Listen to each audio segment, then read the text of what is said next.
서해안에서 그리 멀지 않은 곳, 김제 호남평야.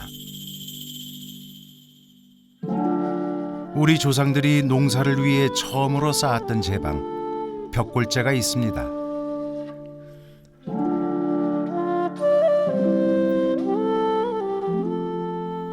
지금은 제방만 남아있는 이 벽골제에 첨단 지리정보 시스템을 활용해 저수지처럼 물을 채워봤습니다.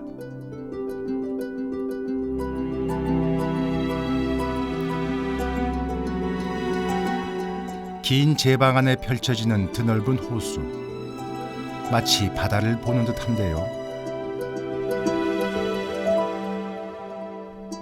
제방에서 7km 떨어진 지금의 김제 시내까지도 물이 닿았을 것이란 추정이니 그 규모를 짐작케 합니다. 한반도에서 건너간 기술자들이 일본에서 저수지를 쌓았다는 얘기가 실제로 기록에도 나옵니다. 百済からそういう土木技術の高い技術を持った人々がですね 이 벽골제가 축조된 것은 서기 330년, 지금부터 1700년 전의 일입니다. 현대 토목 기술로도 쉽지 않은 거대한 제방을 우리 조상들은 어떻게, 그리고 왜 쌓았을까요?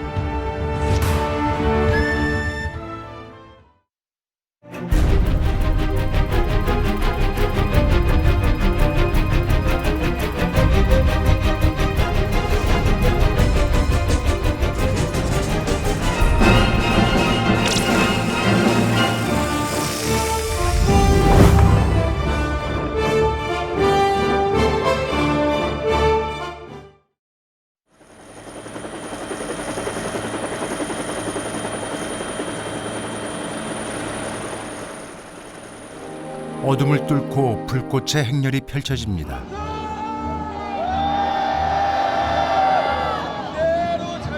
손에 횃불을 든 사람들의 행렬입니다.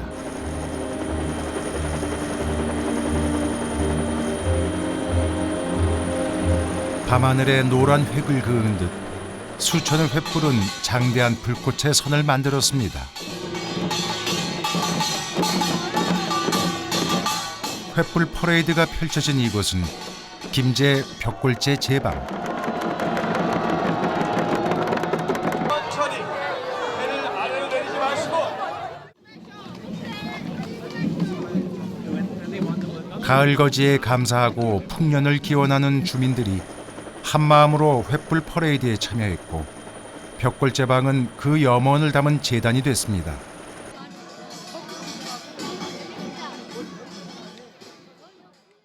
농경문화 1번지니까 내년에 풍년을 위해서 나왔습니다. 우리 선조님들의 농사를 짓기 위해서 만드는 이 터전입니다.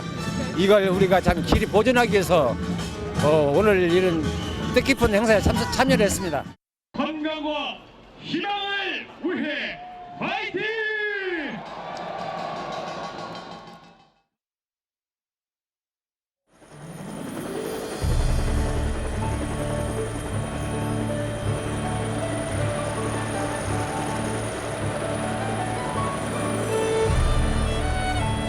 벽골제 제방은 대략 3km. 전북 김제시 불양면 너른 들녘에 남북 방향으로 곱게 뻗어 있습니다.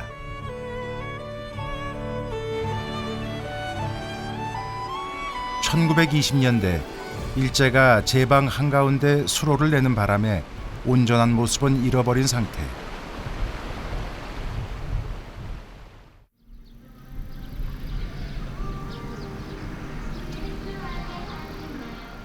하지만 직선의 형태와 3km에 달하는 장대한 규모는 그대로 간직하고 있습니다.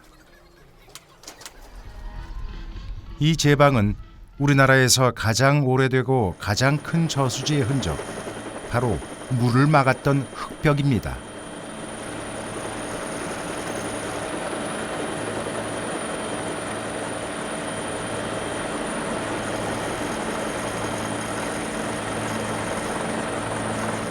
주변은 아스라의 지평선이 보일 정도로 드넓은 평원. 시대를 넘어 우리 민족의 곡창이었고 지금도 우리나라에서 쌀이 제일 많이 나는 호남 평야입니다.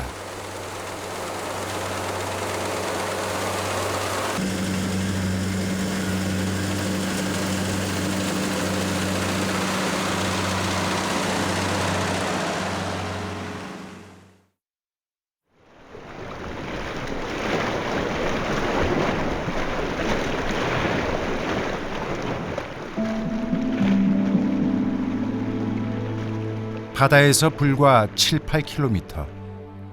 벽골재가 있기 전 실은 이곳은 척박한 땅이었습니다. 물과 땅이 서로 뒤엉키듯 만나는 한반도 서해안.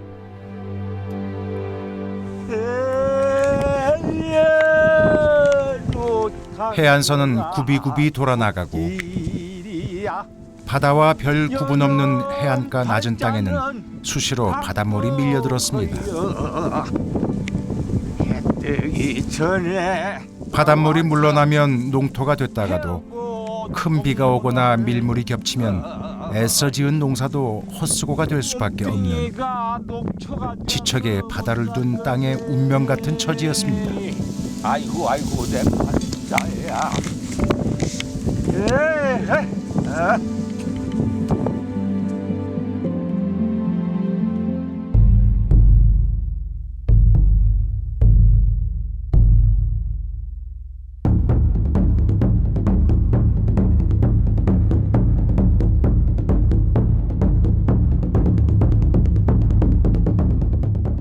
하지만 머지않아 사람들은 운명을 바꿔나갔습니다.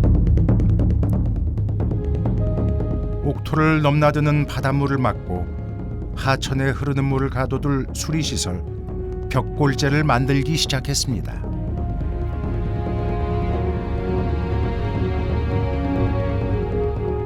오로지 사람의 힘에만 의지한 제방공사에는 헤아릴 수 없이 많은 사람들이 나섰습니다. 누군가는 땅을 파내고 누군가는 등짐을 전하르고 한쪽에서는 흙을 단단히 다지며 제방을 쌓아 올립니다. 지금으로부터 1700년 전인 서기 330년경 무려 32만여 명이 참여한 대역사였습니다.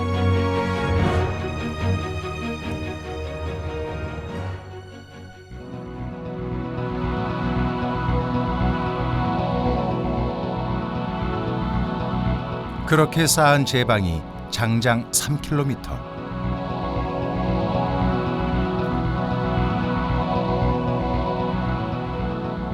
처음 쌓았을 때 제방은 높이가 대략 4.5m, 제방 윗면의 폭은 7에서 9m, 제방 아래쪽 폭은 20m에 달할 정도로 대규모였습니다.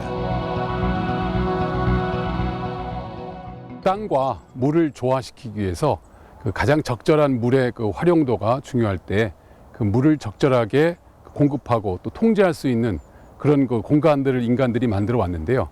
지금 현재 남아있는 구조물 가운데 가장 규모가 크고 특히 우리 역사상 그 농경의 역사의 어떤 시발점이라고 할 수 있는 김제 지역을 총괄하는 그런 그 제방이었기 때문에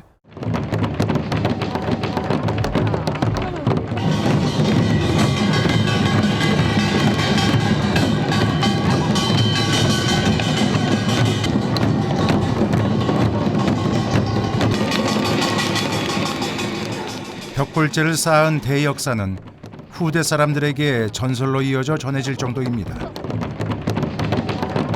백룡과 흑룡이 나오는 쌍용놀이,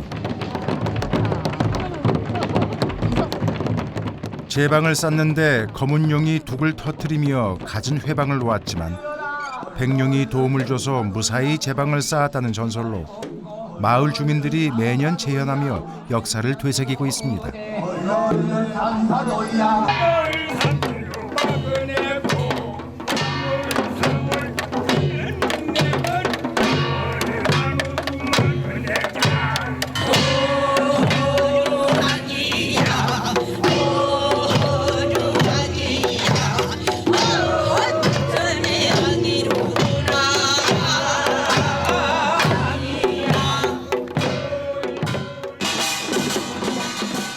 가을 거지를 할 즈음 벽골제 옆에서는 한바탕 축제가 펼쳐집니다.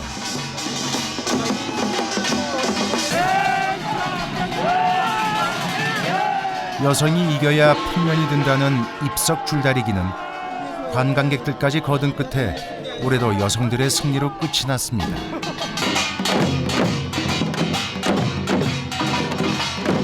아, 너무 신납니다. 외국인들도 참여하는 들노래 공연, 그리고 농경과 쌀문화 체험에 나서는 어린이들의 체험 프로그램까지 다채롭습니다. 김제 화이팅!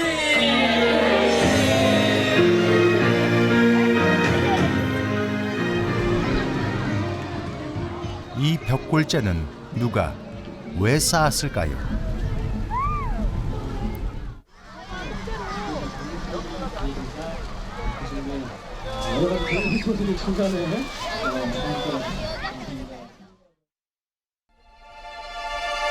우리 삼국시대의 역사를 기록해 놓은 삼국사기입니다.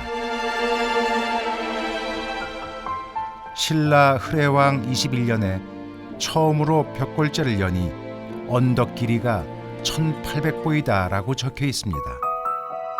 벽골제를 처음 축조한 사실을 기록한 것으로 서기 330년의 일입니다. 삼국유사에는 제방의 길이와 둘레 등 벽골제의 규모가 개략적으로 언급돼 있고,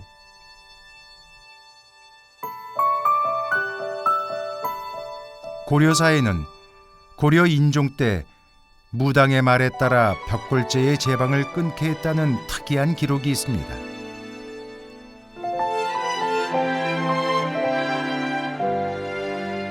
조선 태종 때 벽골제를 대대적으로 보수하고 세운 비석에는 벽골제에 5개의 도랑, 즉 수문이 있는데 첫 번째 수여고를 통과한 물줄기가 만경현의 남쪽에 이른다고 적혀 있는 등 벽골제에 관한 기록은 시대별로 소상하게 남아 있습니다. 그런 그 평야에서 나온 생산물이 다른 지역을 압도하거든요. 그래서 중앙정부에서도 이 벽골제의 그런 중요성을 누구나 다 인식을 하고 있기 때문에 그렇게 기록이 당연히 남을 수 있는 거 아닐까라고 생각이 됩니다.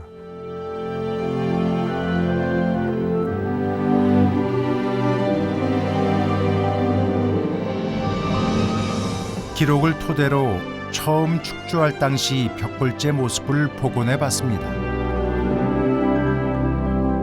삼국사기의 기록을 환산하면 제방 길이는 3.3km 정도, 현존하는 모습과 거의 일치합니다.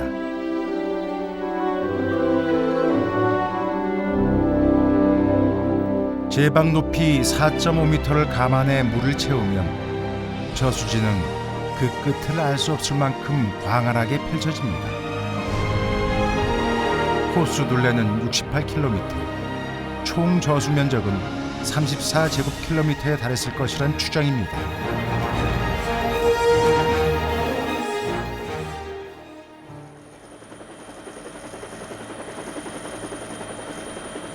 제방에는 모두 5개의 수문이 있어 저수지의 물을 흘려보냈습니다. 현재 남아있는 북쪽 수문 장승거와 남쪽의 경장거, 여기에 한가운데 있던 중심거가 최근에 발견돼 모두 3개가 확인됐습니다.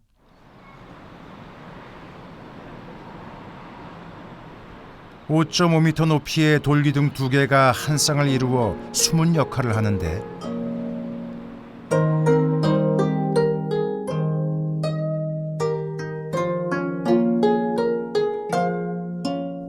마주보는 돌기둥 가운데에는 홈이 파여 있어 방류량을 조절하는 널판지를 끼웠습니다. 돌기둥 윗부분에는 널판지를 들어올리고 내리는 도르래 형태의 기구가 설치돼 방류량을 조절했을 것으로 보고 있습니다.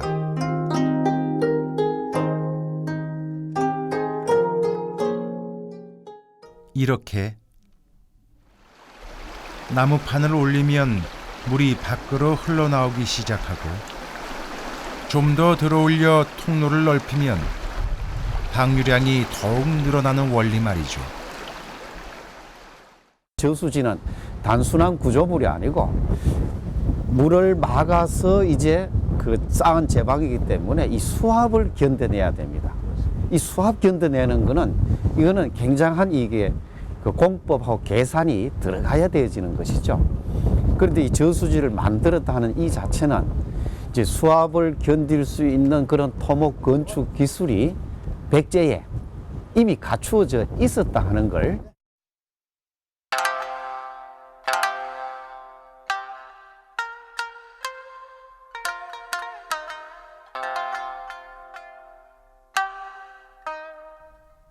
벽골제의 기술력과 가치는 이미 고대 국가 시절 국경을 넘어 전해지며 빛을 발했습니다.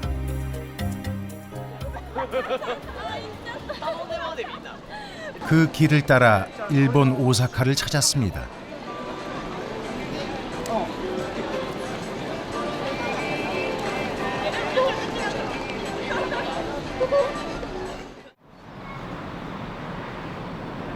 오사카 안에 있는 사야마시는 인구가 5만 명에 불과한 작은 도시지만 물의 도시라는 이미지로 전국적으로 유명합니다. 도시 한가운데 있는 사야마 저수지 덕분입니다. 겉으로 보기에는 그저 평범한 저수지인데요. 지금으로부터 1400년 전인 서기 616년에 축조된 일본에서 가장 오래된 저수지라고 합니다. 狭山池は616年にできました日本最古のため池です。これはちょうど7世紀で言えばですね、日本に古代国家が誕生した時代で、古代国家がですね、農業基盤整備事業を進めました。その象徴が狭山池の築造です。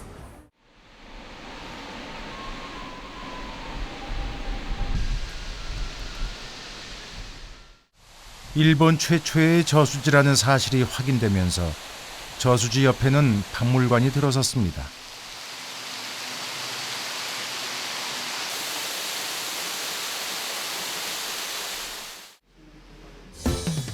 방문객들의 눈길을 단번에 사로잡는 것은 특수 공법을 써서 실물을 그대로 옮겨놓은 저수지 제방의 단면. 제방은 서로 다른 흙을 다져서 쌓은 듯 토층마다 색깔이 달라 보입니다.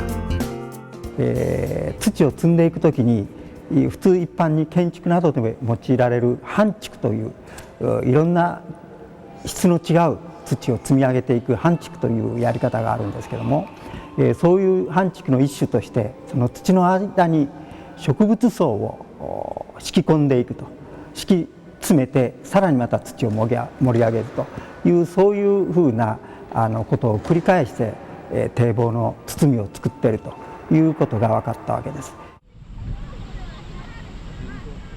제방의 높이가 15m, 밑변 폭이 60m로 그 옛날 쌓은 저수지로는 규모가 보통이 아닌데요. 제방 축조의 핵심은 서로 다른 성질의 흙과 재료를 교대로 쌓아 올린 것이었습니다. 제방 단면에서 보이듯 서로 다른 색깔의 흙은 재질도 역시 다르다는 얘기인데요.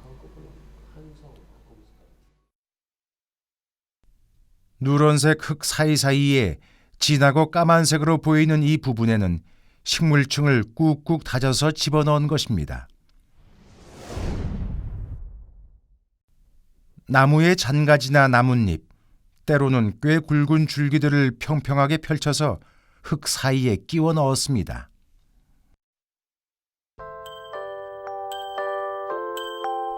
이렇게 흙을 한층 쌓은 뒤 식물층을 놓고 그 위에 다른 흙을 쌓고 다시 식물층을 놓고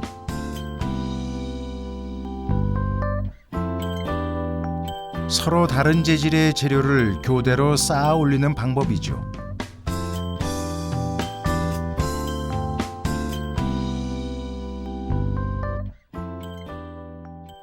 断面の中にですね、黒いこう丸々の点々が見えますけれども、あの点々がですね、木の枝の断面になってきます。で狭山池は土の中に敷葉を敷き並べながら土を積んでいくわけですね。で狭山池の盛り土はですね、非常に水をたくさん含んだ土を使っています。で敷葉とですね、その土を、積んでいくときにその枝の隙間から水を出していって土をですね補強します。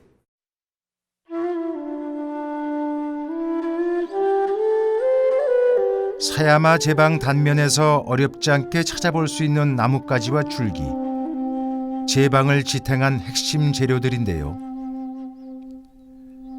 천년의 세월을 넘어 그 모습을 간직한 신비 그 자체입니다.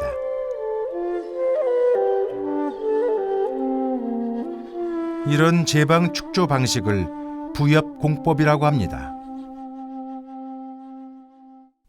진흙 같은 흙이나 한 가지 흙으로만 제방을 쌓으면 높이 쌓아 올리기도 힘들 뿐 아니라 물이나 외부 충격에 쉽사리 무너지고 터져버리기 일쑤입니다. 하지만 이런 식으로 식물층을 끼워 넣고 흙도 달리해서 쌓으면 훨씬 높이 쌓고 또 견고하게 버틸 수 있습니다. 바닷가에 있는 니질토 이렇게 점토 이렇게 떠서 이렇게 하면 그건 쑥 흐트러지지 않습니까? 근데 그런 걸 방지하려면 안에다가 뭔가를 넣어줘야 되는 건데 고대나 지금이나 이렇게 그런 유기물질 넣어주면은 상당히 그런 부분이 안정이 될 수 있다라는 걸 알았던 거죠.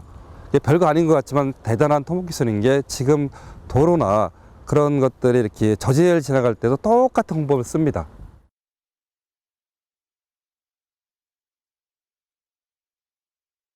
그런데 이 부엽공법의 원류는 바로 한반도의 백제였습니다. 특히 일본 최고의 저수지인 사야마 이케의 부엽공법은 김제 벽골제에서 건너간 것입니다.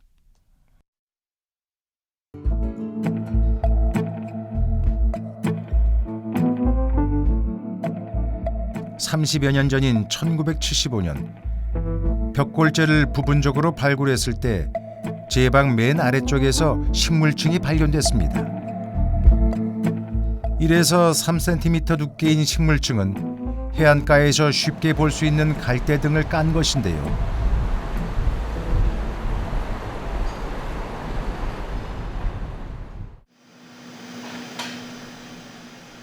이 부분의 탄소 연대를 측정한 결과 서기 300년에서 400년 사이로 나와 기록에 남아있는 벽골제 축조 시기와 거의 일치했습니다.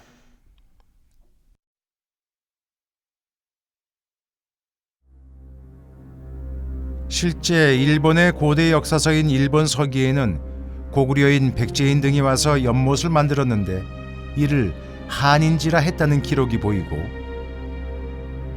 역시 일본 역사서인 고사기에는 연못 이름이 백제지라고 되어 있어 이 같은 사실을 그대로 뒷받침하고 있습니다.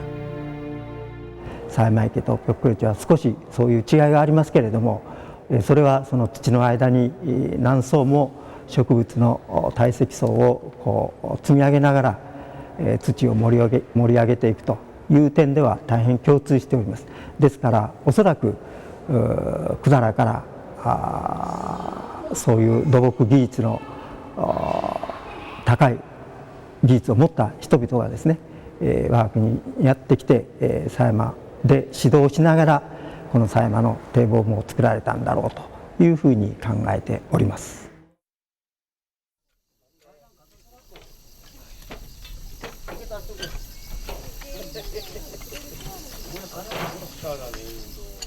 벽골제를 쌓은 첨단 공법 부엽공법은 우리 삼국시대 제방과 성벽을 쌓는 데 두루 활용됐습니다. 6세기 신라가 쌓은 함안 성산산성 발굴 현장.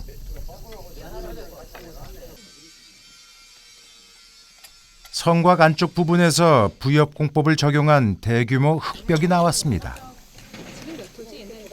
아, 오는 길에 봤던 큰 무덤군. 그게 이제 그거는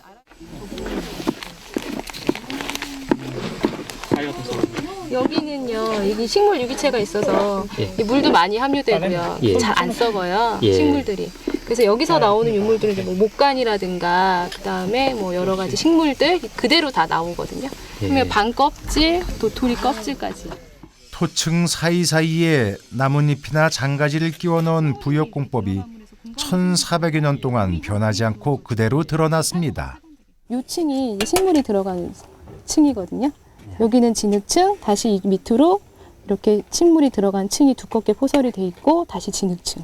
이런 식으로 켜켜이 들어간다고 생각을 하시면 됩니다. 큰 비가 내려 성 안의 물이 한꺼번에 흘러들면 자칫 성벽을 무너뜨릴 수도 있는데 마치 저수지 제방을 쌓듯 부역공법을 적용한 흙벽을 쌓음으로써 성벽을 완벽하게 보호한 것입니다. 그 물이 성벽으로 유입이 되기 시작을 하면은요, 이제 겨울에 동파되고요. 이런 식으로 해서 성벽이 좀 쉽게 무너질 수가 있어요. 그래서 물이 완전히 성벽으로 가지 않도록 그 물을 일정 동안 담아두는 역할을 하는 곳. 이게 이제 이 성산산성 부역공법의 가장 큰 특징이라고 할 수 있고요.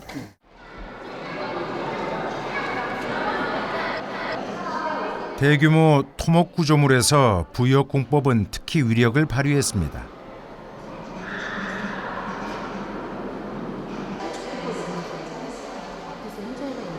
적을 막기 위해 높이를 11m까지 쌓고 둘레가 3.5km에 달했던 풍납 토성이 대표적입니다.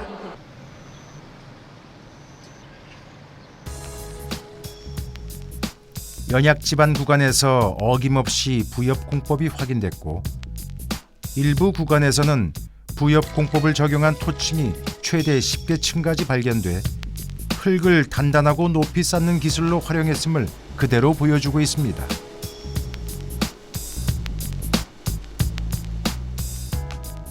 풍납토성에서 이 부역공법과 판축공법이 모두 사용되고 있고요. 또 중간에는 돌과 뻐륵을 이용해서 방수 효과를 내는, 그리고 또 배수 효과를 내는 그런 이제 다양한 기술들이 적용된 그런 대단한 토목 공법을 사용했다. 저희는 그렇게 평가하고 있습니다.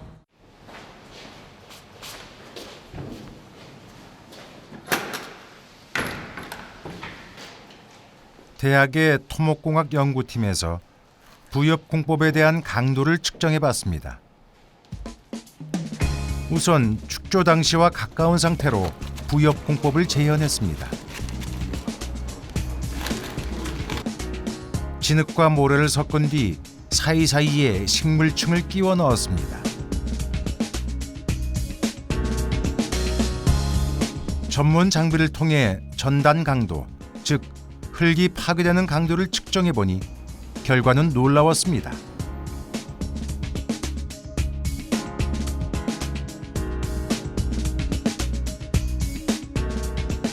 일반 흙의 점착력은 1.08에 그쳤지만 부역공법을 사용한 흙은 1.16으로 7.4% 높았고 내부 마찰각 역시 일반 흙은 15도였지만 부역 흙은 17도로 12% 높았습니다.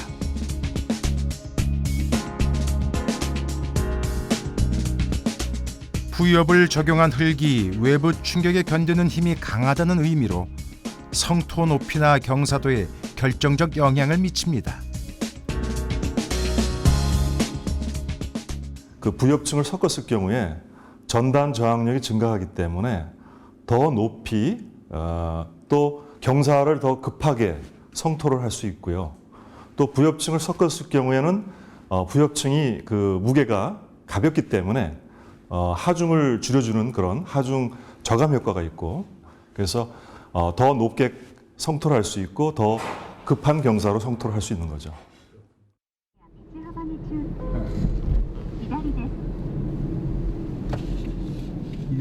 일본에 전해진 부역공법은 단순한 제방 축조를 넘어 일본 사회 발전에 획기적인 역할을 하게 됩니다.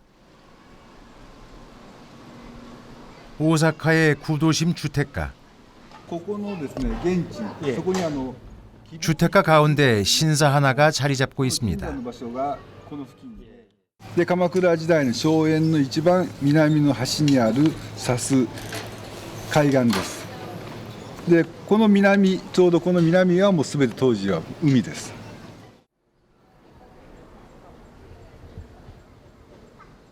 모래가 가득한 신사 앞마당에서는 조개 껍질들을 쉽게 찾아볼 수 있는데요. 이곳이 바로 바닷가였다는 흔적입니다. こうしてこう貝殻が実際残ってるわけですね。ですからこれはみんなもう当時の海岸の砂浜の砂で中にこう貝が入ってる。ですからここがもう昔の海岸であるってことは間違いないです。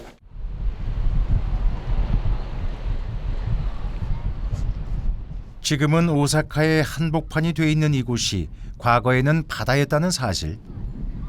ナミス通りって名前がありますけど、あれはもともとこの東西方向に 실제 오사카는 천여 년 전만 하더라도 상당 부분이 저습지 일색으로 농사를 짓거나 사람들이 모여 살기 부적합한 곳이었습니다. 그러던 것이 대사찰 동대사의 간척 사업과 함께 상황이 달라집니다.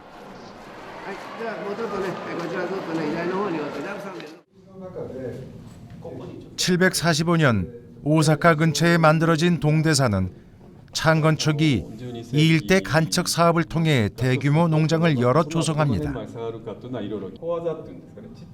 12세기경에 오사카 일부 지역의 모습을 그린 이 그림에 당시 상황이 잘 남아있는데요.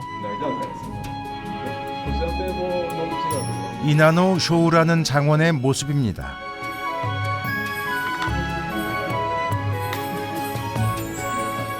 장원은 동서방향으로 2.5km, 남북으로 1.3km에 달할 만큼 규모가 방대했습니다.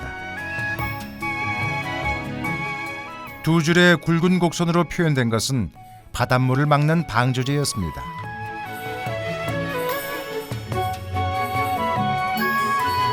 방조제 안쪽으로는 격자형으로 나누어진 논밭의 모양이 또렷이 그려져 있습니다. 방조제를 막음으로써 드넓은 논과 밭이 새로 만들어진 것이지요.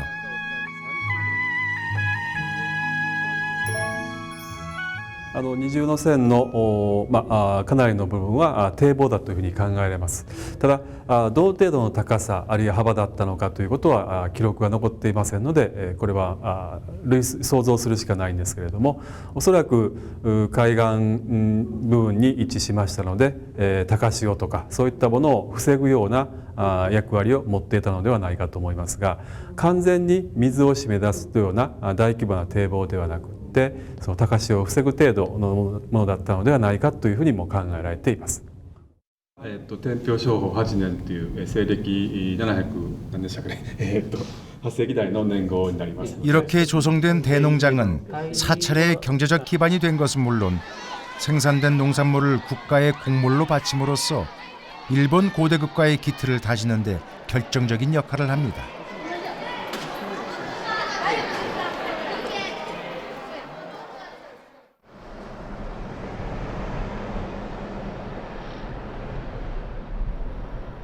(8세기) 무렵부터 오사카 일대에서 본격화된 간척 사업들.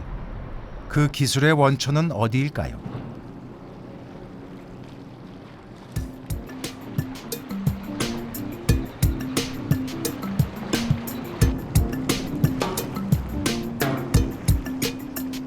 오사카 인근 야오시에 있는 유적지에서 그 답을 찾을 수 있습니다.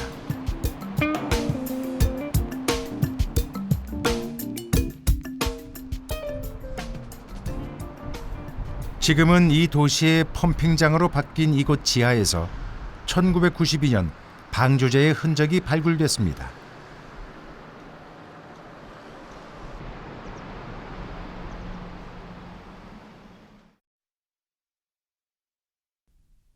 (5세기) 말에서 (6세기) 초반에 축조된 일본 최초의 방조제 시설로 확인됐는데 1.5m 높이의 제방 맨 아래에서 식물층이 깔려 있는 게 발견됐습니다.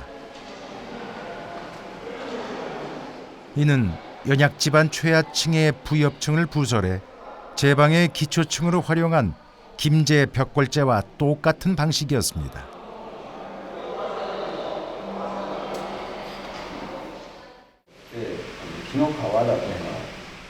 뿐만 아니라 이 제방을 쌓은 사람들이 묻힌 근처 시로야마 고분에서는 백제의 토기가 다량으로 쏟아져 나왔습니다. 당시 백제인들이 이곳에 직접 건너와서 물을 막는 제방을 쌓아주고 축조 공법도 전해줬다는 확실한 증거인 셈이죠.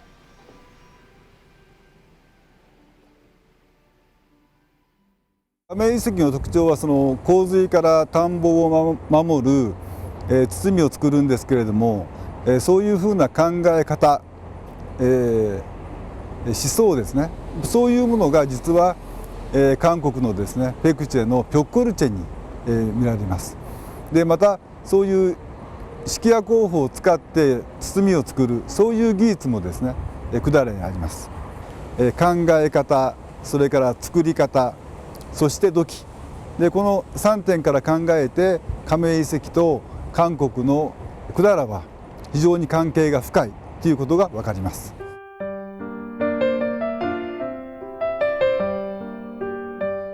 8세기경 일본 오사카는 바닷물을 막는 제방 축조 기법이 있었기에 도시 기반을 마련할 수 있었고 그 후 일본 고대 국가의 탄생으로 이어지게 됩니다.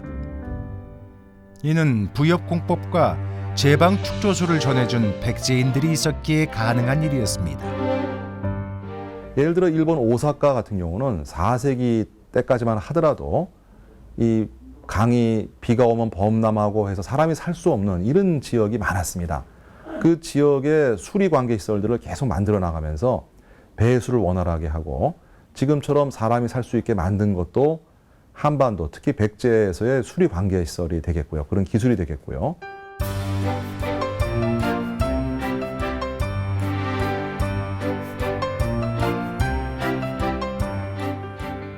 벽골제의 제방 축조술이 고대 일본의 간척 기술로 활용된 사실이 확인되면서 벽골제의 다른 가능성도 주목을 받고 있습니다.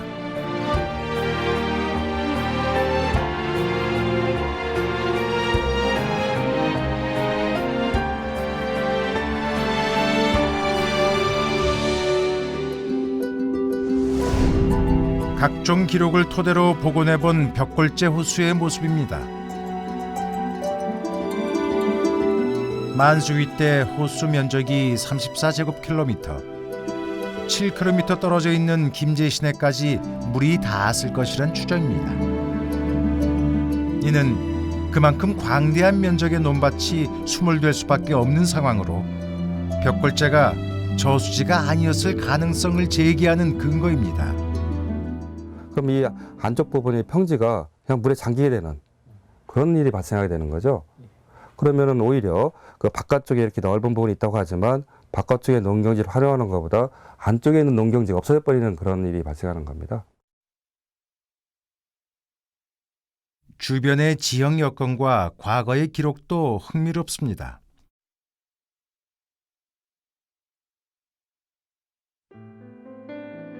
조선시대 기록인 신증 동국여지 승남에 보면 제방 북쪽 대극포에 조수가 몹시 격해서 공사하기 무척 힘들었다는 내용이 나와 당시 제방 주변까지 바닷물이 영향을 미쳤던 점을 알 수 있습니다.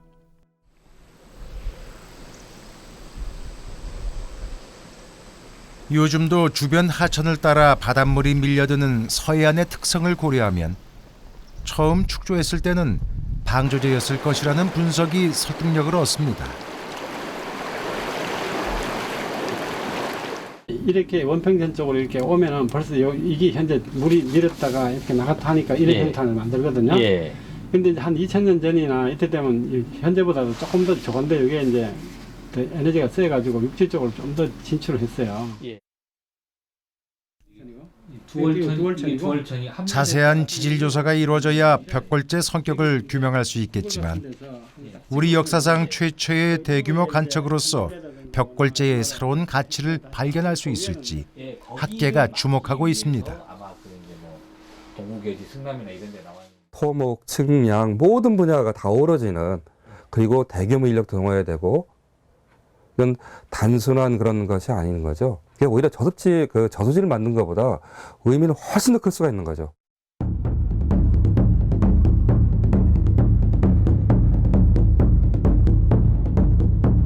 대규모 저수지로 또는 방조제로 우리 고대 사회에 벽골제가 몰고 온 변화상은 실로 막대했습니다.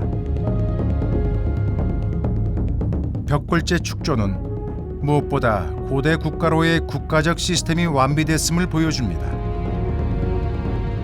연인원 32만여 명이 축조에 나선 점은 고대 국가의 지배력과 권력 질서가 확립돼 있었음을 의미합니다. 또한 벽골제를 통해 비약적으로 증가한 농업 생산력은 삼국 중에 백제가 가장 먼저 고대 국가로 발전하는 기틀이 됐습니다.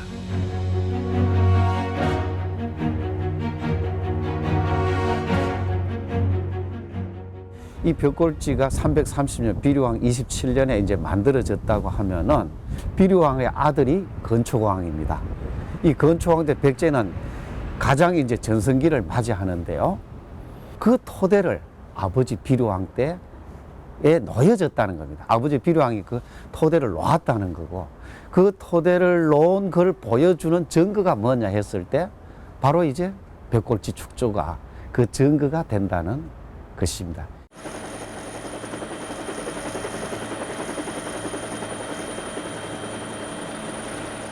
특히 벽골제의 직접 영향 아래 있던 김제와 부안 지역은 정치 경제적으로 세력을 키운 지방의 거점으로 부상했습니다.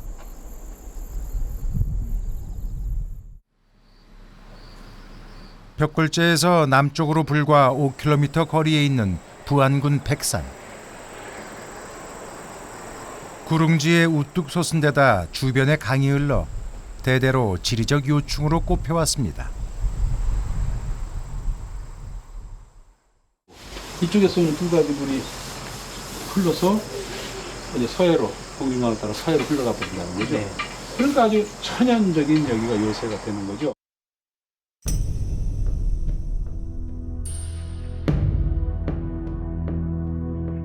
이 백산에서는 지난 2004년부터 이루어진 발굴 조사에서 벽골제와 관련성을 주목하게 하는 유물들이 무더기로 쏟아져 나왔습니다.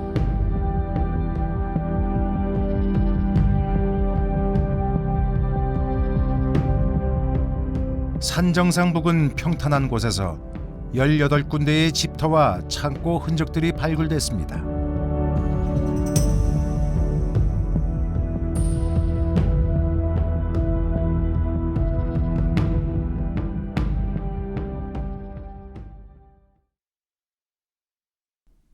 또 주변에서는 각종 토기와 불에 탄 쌀과 밀, 보리, 콩 등 곡물이 다량으로 나왔습니다.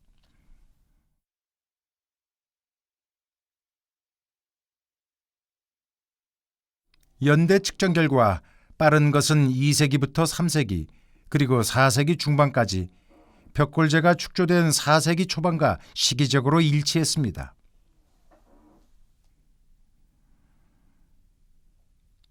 벽골제를 통한 생산물, 즉 잉여 농산물이 이 지역에서 대량으로 거래된 흔적들입니다.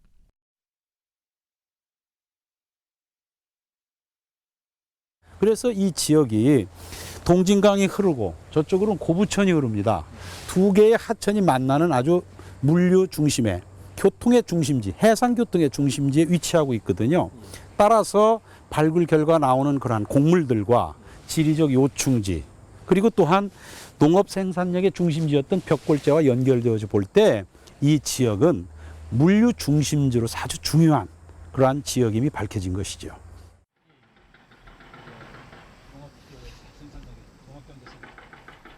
역시 벽골제와 멀지 않은 정읍의 고사부리성은 또 다른 측면에서 이 지역의 위상을 잘 보여주고 있습니다. 거점으로서 역할을 했다는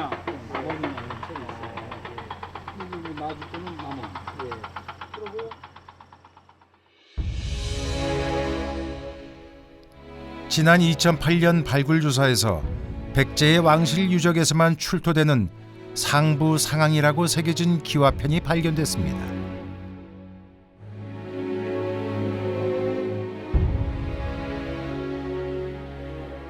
이는 당시 백제의 지방 통치 조직인 5개의 방 가운데 핵심인 중방성이었을 가능성으로 이어지고 있습니다.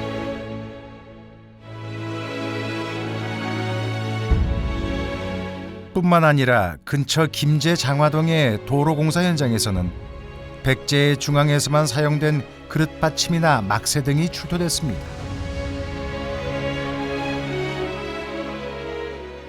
벽골제를 중심으로 한 경제적 기반 속에서 성장한 집단이 정치적으로도 크게 성장했을 것으로 추정할 수 있는 것이죠. 그래서 백제 사비 시대에 오방성 중에 가장 중요한 중방성을 바로 이곳 고부에 설치하게 된 것입니다. 그래서 그 흔적이 현재 보이는 것 같은 성과, 즉 고사부리 성으로서의 그러한 지방 자치, 지방 통치의 거점을 확인할 수 있는 것이죠.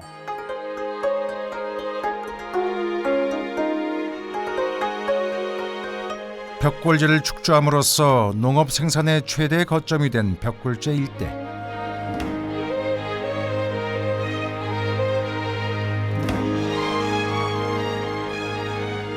백제의 수도인 웅진이나 사비와는 멀찍이 떨어져 있었지만 고대 국가로 도약하던 백제의 정치적 경제적 중심이자 당시 역사의 주역이었습니다.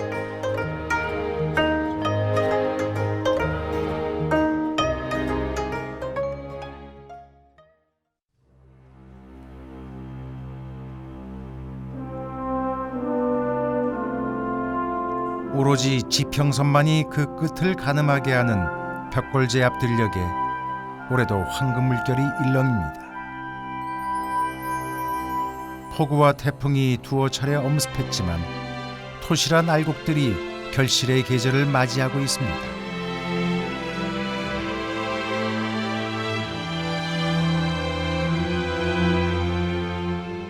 장구한 세월, 우리가 마주한 풍요로움은 1700년 전 벽골제가 만들어지고부터였습니다. 험난한 자연을 극복하고 역경에 맞선 대역사. 그래서 벽골제에는 농경을 숭상한 민족의 불굴의 의지와 정신이 깃들어 있습니다. 가면요 참 고작 창연하고 자랑스럽고 이게 또 우리나라 제일 뭐냐 쌓고 제일 큰 서주시였다는 그런 자부심이 있습니다. 조선을 먹여 살린 호남 평야를 총괄했던 대표적인 저수지로서 어찌 보면은 우리 민족의 땅에 대한 염원을 확대시키는 가장 중요한 역할을 해준 그런 구조물이자 역사적인 기념물이라고 생각됩니다.